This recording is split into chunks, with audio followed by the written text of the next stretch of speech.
4 सितंबर को गुलाम नबी आज़ाद का एक जलसा हुआ था जम्मू में।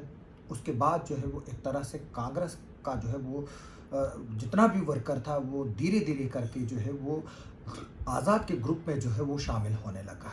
अब दोनों तरफ से जो है वो एक दूसरे पे कीचड़ उछाली जा रही है और साथ में क्योंकि अब कुछ दिनों के बाद ये भी सुनने में आ रहा है कि गुलाम नबी आज़ाद की जो है वो पार्टी का नाम जो है वो अनाउंस करने वाले हैं और सिंबल भी शायद जो है वो आ जाएगा। इसी पर बात करने के लिए जो हमारे साथ मौजूद इस वक्त है शारिक अहमद सुरूरी, जो कि गुलाम मोहम्मद सुरूरी साहब के बेटे भी हैं और पॉलिटिक्स में जो है वो काफ़ी एक्टिव है। शारिक, हम देख रहे हैं कि आज़ाद साहब की पार्टी के बाद काफ़ी एक्टिविटीज़ रही, श्रीनगर के दौरे हुए, जम्मू के दौरे हुए, चिनाब बेल्ट के दौरे हुए। पार्टी कब अनाउंस होगी और कब तक नाम सामने आया? सुनने में मिल रहा है कि शायद कुछ और डिले हो जाएगा। बहुत बहुत शुक्रिया आसिफ साहब आपका। आप देख सकते हैं कि 26 अगस्त को जो आज़ाद साहब ने फैसला लिया, कांग्रेस पार्टी से उन्हें रिज़ाइन दिया और उन 5 लेटर पे उन्होंने पूरी बातों को अया किया है कि कांग्रेस में कुछ ऐसे बंदे हैं जो कि बीजेपी के प्लांटेड बंदे हैं, जिन्होंने कांग्रेस पार्टी को तहस नहस कर दिया है, ख़त्म कर दिया है। आप इस टाइम खुद देख सकते हैं कि इस टाइम इन्होंने भारत जोड़ो यात्रा चला रहे हैं, जहां से केरला से इन्होंने स्टार्ट कर दिया। केरला में 18 दिन का इन्होंने प्रोग्राम रखा, जहां पे कि बीजेपी वजूद नहीं में है, और जिन स्टेटों में बीजेपी वजूद में है उन स्टेटों में कांग्रेस पार्टी जो ये भारत जोड़ो यात्रा है वो टोटल 2 दिन या 3 दिन या 4 दिन टोटल यात्रा करने जा रही है। यानी कि गुजरात जहां इलेक्शन है या हिमाचल। और आप खुद देख सकते हैं कि कांग्रेस पार्टी को राहुल गांधी ने बेड़ा गर्क कर दिया इस पार्टी का। हम आज भी कहते हैं कांग्रेस पार्टी की जो पॉलिसी पहले थी वो बहुत अच्छी पार्टी थी, लेकिन जो बंदे यहाँ पे आज हैं इन्होंने इसका एक तरीके से जनाजा उठा दिया।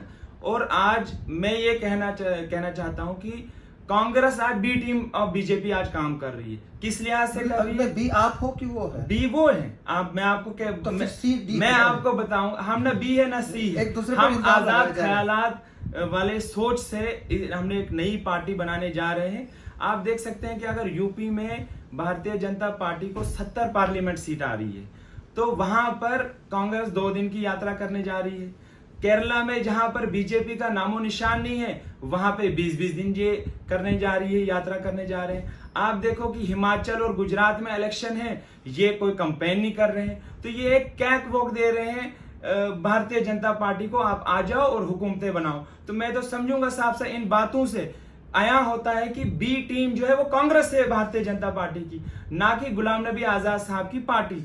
गुलाम नबी आजाद साहब की पार्टी वो है जिसमें प्रिंसिपल की बुनियाद पे ये पार्टी बनेगी और जिसमें इज्जत, आबरू, तामीर और तरक्की वो चीजें मद्देनजर रखकर ये पार्टी को हम लॉन्च करने जा रहे हैं इंशाल्लाह। आजाद साहब 25-26 को जम्मू आ रहे हैं, उसके बाद वो श्रीनगर भी जाएंगे। तो विद इन 1 वीक के टाइम में हमारी जो नई पार्टी है वो यहाँ पे लॉन्च हो रही है। एक दूसरे पे कीचड़ उछाली जा रही है। सुरूरी साहब कहते हैं विकार फ्रूटियां बेच रहा है, विकार रसूल कहते हैं तो इसमें कोई शक थोड़ा है? लखपति को तो हाँ, वो तो खुद आया हो गया कि फ्रूटी कौन बेचता है। अब ये देखना है कि ये असली वाली फ्रूटी बेच रहे थे कि नकली वाली फ्रूटी बेच रहे थे। ये लैंग्वेज अच्छी लगती है आज के मौजूदा दौर में। किसी पर तनकीद करना कोई अच्छी बात नहीं है, लेकिन अगर मैं आपको कह रहा हूं कि जैसे अगर आपको लोगों के सामने जाना है, आपको अपनी पॉलिसी रख कर जाना है। जैसे आप आज देख लीजिए कि कुछ कोई बानहाल के कोई जिनका दिमाग जो है वो खिसक गया हुआ है, बौखलाहट के शिकार है, फ्रस्ट्रेशन है, वो उनको पता चल गया कि उनकी जमीन जो है खिसक गई हुई है, तभी वो मुंह से वही कुछ बातें आया कर रहे हैं जो कि एक सही इंसान, इज्जतदार इंसान को अपने मुंह से निकालने की शोभा नहीं देता है। आप देख सकते हैं कि उन्होंने खुद बयां किया कि हाँ जी मैं कोल्ड ड्रिंक बेचता था। अगर वो कोल्ड ड्रिंक बेचते थे 21 साल, ठीक है, अगर वो बेचते थे तो ये मैं उनको पूछना चाहता हूं, तो ये जम्मू में कोठियां कहां से आ गई? कश्मीर में इतने बंगलों बनाए वो कहां से आ गए? उनने खुद कहा मैं यतीम था। यतीम अगर वो थे तो वो तो कोई खानदानी, वो उतने को करोड़पति लखपति तो नहीं थे, तो उनको बानहाल में बंगला कहां से आया?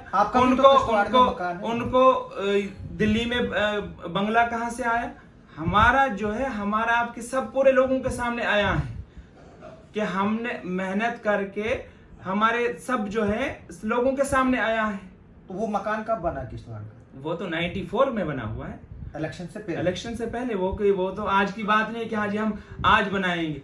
ठीक है, हर एक बंदा आज अगर छोटा सा मुलाजिम भी होता है, वो भी कहीं पे अगर किश्तवाड़ का अगर कोई छोटा सा मुलाजिम या कोई भी होता है, मेहनत करके बनाता है। तो आप मुझे बताइए, एक कोल्ड ड्रिंक बेचने वाले के पास 4-5 बंगलो, फैक्ट्रियां, उसके बाद रेलवे से कमीशन, नेशनल हाईवे 4 लेन बनने से कमीशन, ये तो लोगों के आया है।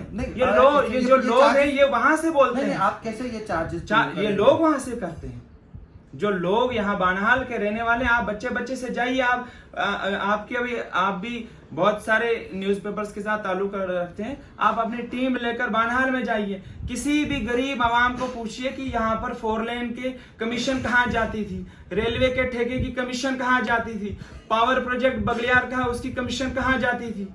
तो लोगों को तो ये बातें आया है। अगर किसी पर उंगली उठाने से पहले उन लोगों को मैं कहना चाहता हूं कि 3 उंगलियां अपनी आप की तरफ होती है, एक ही उंगली दूसरे पे जब आप उठाते हो, एक ही उंगली दूसरी की तरफ होती है। इसलिए तनकीद करना एक दूसरे पे एक अच्छी बात नहीं है। आप पॉलिसी लोगों के सामने कीजिए तो लोगों को पसंद आ जाएगी। फिर सभी हमने देखा कि आजाद साहब ने वकार को क्रिटिसाइज करने से इनकार कर दिया, चाहे पहले दिन का जलसा। क्या अब हम इस चीज को यही समझे कि एक तरफ से आजाद लाइविस्ट और वकार रसूल के बीच में अब ये कंपटीशन रहा है कि कितना कीचड़ एक दूसरे के खिलाफ था, जबकि आप अभी एक वक्त एक ही साथ होते थे, इसी घर में इसी जगह पर वकार भी बैठता था, आप भी बैठते थे, लेकिन क्या सियासत ने इस तरह के हालात पैदा कर दिए? ये वकार साहब ही थे जिन्होंने सबसे पहले 10 मार्च 2022 को, मैं इस चीज का गवाह हूं, उन्होंने खुद सुरूरी साहब को फोन किया और कहा कि आजाद साहब को बोलिए कि कांग्रेस खत्म हो चुकी है, कांग्रेस का नामो निशान नहीं रहा है, हमको चाहिए एक नई पार्टी लॉन्च करना, जिससे हम अपने वर्करों से फिर से हौसला आ जाएगा और हम अपनी कैसे कह सकते हो? मैं वो फोन कॉल कर रहे थे और मैं खुद सुन रहा था वहां पर। तो अगर मैं आपको आइडिया देने वाला वकार रसूल है, और कौन है? सबसे पहले 10 मार्च को जब रिजल्ट बाकी स्टेटों का असेंबली का आया, उस टाइम ये वकार रसूल था जिन्होंने फोन कॉल करके कहा कि हमको कांग्रेस अब यहाँ पे नहीं रही, ये खत्म हो गई, यहाँ पे एक सीट नहीं आने वाली है, बेहतर है कि हमको नई पार्टी कोई करनी, नई पार्टी बनाकर, ताकि लोगों को, वर्करों को हौसला आकर हम दोबारा से अपने जो हमारा कैरियर जो है उस पे हम ऑनरेबल एग्जिट। तो फिर बैक ट्रैक क्यों हुए वकार रसूल? आपने जो ये खुलासा किया कि वो तो अपने पैसा बचाने के लिए वहां पर है। दिल भी उनको नहीं कर रहा है कि मैं वो तो कांग्रेस में रहूं, दिल तो उनका अभी भी है कि मैं कैसे आजाद साहब के साथ जुड़ जाऊं। तो प्रेसिडेंट कैसे बने? वो तो पैसे माल शाल, इधर कांग्रेस पार्टी ही रही, खत्म ही हो गई। इसी वजूहाती तो यही है ना। नहीं, आप करप्शन के चार्जेस लगा रहे हैं। वजूहाती यही है, एक ने दिया दूसरे ने लिया तो और बन गए। अब ये उन्हीं के लिए आप रो रहे हैं। नहीं, आप सच में आप देख लीजिए, आप देख लीजिए, जब दिल्ली, आप देख लीजिए, जब दिल्ली में सबको बुलाया गया, वहां पे तो खुद जो इनके पार्टी के एहलकार हैं ऊपर, उन्होंने तो खुद कहा कि हाँ ये इसका खाता ही नहीं है, इसका नाम ही नहीं है, इस बच्चे को थोड़ा हमें बनाना है। J&K का इम्पैक्ट जो है ऑल ओवर वर्ल्ड आता है, ना कि सिर्फ नेशनल लेवल पे आता है। बाद में जब माल पहुंच गया तो और ऑर्डर निकल गया। तो आपको क्या लगता है कि वकार ने आजाद साहब को फिर मिसगाइड किया कि तुम रिजाइन करो, नई पार्टी? नहीं, आजाद साहब ने उनको देखकर नहीं ये रिजाइन दिया। आजाद साहब ने जो रिजिग्नेशन लेटर दिया उसमें पूरा बताया कि यहाँ पर वो यहाँ लेटर आधा सच है, नहीं, सब कुछ है उसमें, कि उसमें सिक्योरिटी वाले डिसीजन लेते हैं। आप खुद ये आज आपके सामने आया है। नहीं, मैंने जो भारत जोड़ो यात्रा अभी बनाई इन्होंने, जो चला रहे हैं, इनका फर्ज नहीं था। अगर ये कह रहे हैं हम नेशनल पार्टी है, हम सेकुलर पार्टी, हम बीजेपी वालों के साथ लड़ते हैं, क्या इनका फर्ज नहीं था हिमाचल और गुजरात में कैंपेन करना? वहां तो इन्होंने बीजेपी के लिए पूरा ग्राउंड खाली छोड़ा हुआ है, जहां आ जाओ और सीटें ले लो, अपनी हुकूमत बना दो। तो आपको क्या लगता है कांग्रेस डायरेक्टली बीजेपी से बीजेपी है? ये तो चाहती नहीं। पिछली बार बड़ी मुश्किल से 50 सीटें पार्लियामेंट में आई, तो अब हम इस पार्टी में पहले भी रहे हैं, मेरी यही दुआ है कि ये 25 पे ना पहुंच जाए। तो आप जो आजाद साहब का फ्यूचर कोर्स ऑफ एक्शन क्या रहेगा? और मैं साथ में ये भी रिक्वेस्ट करूंगा आप सबसे कि जो ये एक दूसरे के खिलाफ कीचड़ उछाला जा रहा है, इसको जो है वो बंद किया जाए और एक जो पॉजिटिव पॉलिटिक्स के साथ जो है वो सामने आए, ताकि जम्मू कश्मीर के लोगों का भला हो सके। और जो यहाँ पर जो इलेक्शन की बात की जा रही है, कारा साहब ने एक जो है वो पोस्ट लिखा था कि गाड़ियाँ उतारी जा रही है, इलेक्शन होने वाले हैं, तो क्या सच्चाई? कुछ बंदे यहाँ पर JNK में एक ट्रेंड चल रहा है, कुछ बंदे अपने आप को ज्यादा पॉपुलर समझना चाहते हैं और जो मर्जी में आ गया, जो दिमाग में ख्याल आ गए वो फेसबुक, ट्विटर, सोशल मीडिया में डाल दिया, ताकि लोग हमारी वीडियोस को व्यूज ज्यादा मिल जाएंगे, हमारा ये ट्रेंड चल जाएगा। अभी तो जो हमें पता चल रहा है, क्योंकि अभी इलेक्शन कमीशन ने मीटिंग भी बुलाई थी, जैसे हर डिस्ट्रिक्ट में बुलाई और रीजन लेवल पे भी बुलाई। अभी तो समरी रिवीजन चल रही है। हमारी भी ये दरखास्त है इलेक्शन कमीशन ऑफ इंडिया को कि जल्द से जल्द इलेक्शन यहाँ पे होने चाहिए, ताकि यहाँ पे आप देख लीजिए डेली वेजरों का मसला है, कैजुअल लेबरों का मसला है। यहाँ पर जो जिस भी डिपार्टमेंट में आप यहाँ देख सकते हैं 6 महीने से JKPCC के मुलाजिम सड़कों पे उतरे हुए हैं। वहां पर उन बेचारों को सैलरी 6 महीने से नहीं 6-6 हजार रुपए उनको इतनी वागुजार की जा रही है। तो इस हुकूमत ने, अगर देखेंगे, भारतीय जनता पार्टी लोगों के बिल्कुल खिलाफ है। इन्होंने लोगों का कोई काम नहीं किया और आने वाले वक्त में जो गंद जमा की है वो कांग्रेस, PDP नहीं, वो किस है? देखो, अगर कांग्रेस उस टाइम, अगर आजाद साहब ने ट्रिपल शिफ्ट का काम दौर स्टार्ट किया, तब तक तो था नहीं कुछ भी। तो हमने तामीर और तरक्की को बढ़ाया, हमने डिग्री कॉलेजेस, हमने जो बेसिक फैसिलिटीज, जो बुनियादी सहूलियात है, जो लोगों के दरवाजों तक हमने पहुंचाई, चाहे उसमें सब सेंटर हो, PSCs हो, डिस्ट्रिक्ट 8 हमने दिए। लेकिन डॉक्टर कहीं नहीं है ना, उस टाइम नहीं था ना, उस टाइम डॉक्टर्स अवेलेबल थे। आपका कॉलेज ही बना है, इसका मतलब ये होता है कि पिछले जब से 8, 9, 10 साल से गवर्नमेंट ने कोई मुलाजिम, कोई एम्प्लॉयमेंट जो है वो भर्ती नहीं की। आप देख सकते हैं कि वर्ड 1 जब गए आजाद साहब, ऑन द स्पॉट जितने भी नौजवान थे, कहा जिनने भी पढ़ा हुआ 10th तक पढ़ा हुआ, उन सबको नौकरी मिल गई। आप देख सकते हैं जो RAT है, हर विलेज, रेवेन्यू विलेज की बुनियाद पे लगते थे। उसके बाद आप मेरे को एक भी मुलाजिम किसी भी एरिया का दिखाओ जो लगा। तो बेरोजगारी अगर आज बढ़ रही है तो वो भारतीय जनता पार्टी की देन है। तो जो आपकी जो नई पार्टी बनेगी, सबसे पहला काम क्या होगा? इससे पहले कि मैं इस इंटरव्यू को कंक्लूड, हमारा जो मैनिफेस्टो में रहेगा, सबसे पहले हम यहाँ पे स्टेटहुड को जंग लड़ेंगे। नंबर 2 हमारा रहेगा, जो आप देख सकते हैं 370 पे भी ये टिप्पणी करते हैं।